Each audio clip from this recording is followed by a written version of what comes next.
আসসালামু আলাইকুম বন্ধুরা, সবাই কেমন আছেন?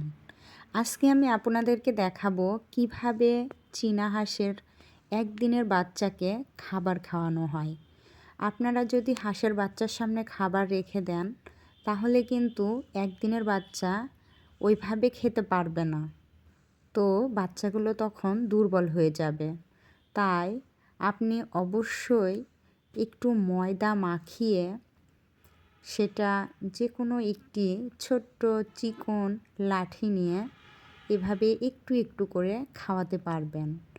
আর এভাবে খাওয়ালে বাচ্চাগুলো খুব দ্রুত সুস্থতা বোধ করবে এবং ওর মার সঙ্গে হাঁটা চলাফেরা করবে।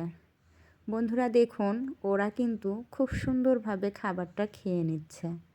আসলে চীনা হাঁসের বাচ্চাগুলো খুবই সুন্দরভাবে খাবারটা খেয়ে নেয়। আর এভাবে খাবার খাওয়ানো কিন্তু খুব মজার ব্যাপার। খাবার খাওয়াতে অনেক ভালো লাগে। দেখুন আমার হাত থেকে বাচ্চাগুলো কত সুন্দরভাবে খেয়ে নিচ্ছে। মাশাআল্লাহ, আমার কিন্তু এভাবে খাবার খাওয়াতে অনেক ভালো লাগে। আর আমার হাঁসের বাচ্চাগুলো অনেক সুন্দর এবং খুব সুন্দরভাবে খাবার খেয়ে নিচ্ছে। আপনারাও কিন্তু ঠিক এভাবে খাওয়াতে পারবেন। আর এই হাঁসের বাচ্চাগুলো কিন্তু অনেক দামি।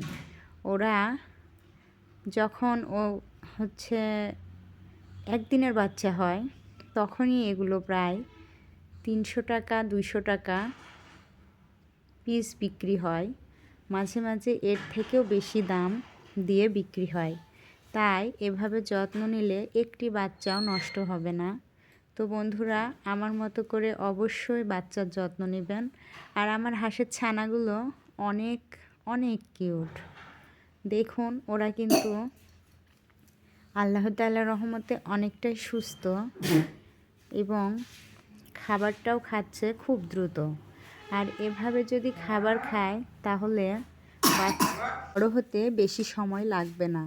আর এগুলো বড় হয়ে গেলে এগুলোর প্রচুর দাম। এগুলো আমাদের এখানে কেজি হিসেবে বিক্রি হয় প্রায় 500 টাকা কেজি। আর আমার হাঁসের বাচ্চা নিয়ে অনেক স্বপ্ন। আমি একদিন এই হাঁসের বাচ্চা দিয়ে আস্তে আস্তে একটি খামার গড়ে তুলব। আপনারা অবশ্যই যদি লাভজনক ব্যবসা হিসেবে শুরু করতে চান তাহলে এভাবে ছোট বাচ্চা নিয়েই শুরু করবেন। আর এই বাচ্চাগুলো বড় হতে সময় নেবে না, প্রায় 5-6 মাস পরেই ডিম দিবে। আর একটা মজার ব্যাপার হচ্ছে চীনা হাঁস কিন্তু নিজেই বাচ্চা ওঠায়। দেখুন আমার বাচ্চাগুলো নিয়ে হাঁস ঘুরে বেড়াচ্ছে। মাশাআল্লাহ, অনেক ভালো লাগছে। আর আমার বাচ্চাগুলো আল্লাহ তাআলার রহমতে অনেক সুন্দর। এই বাচ্চাগুলোই একদিন অনেক বড় হয়ে যাবে আর আমার স্বপ্ন পূরণে অবশ্যই সহায়তা করবে। তো বন্ধুরা, আপনারাও শুরু করে দিন। অল্প খরচের মধ্যেই একটি ছোটোখাটো খামার তৈরি করে ফেলুন।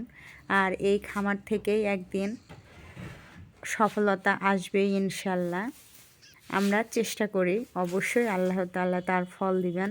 আসলে বসে থাকলে কোনো কিছুই সম্ভব না, সব কিছুই চেষ্টা করতে হয়। তো আমিও চেষ্টা করছি একটা বড় কিছু করার। আসলে মানুষ ছোট থেকেই বড় হয়। আমরাও একদিন ছোট থেকে বড় হব ইনশাল্লাহ। আপনারা সবাই আমার হাঁসের বাচ্চাগুলোর জন্য দোয়া করবেন। আমার বাচ্চাগুলো যাতে অনেক বড় হয় আর অনেক অনেক ডিম দেয়।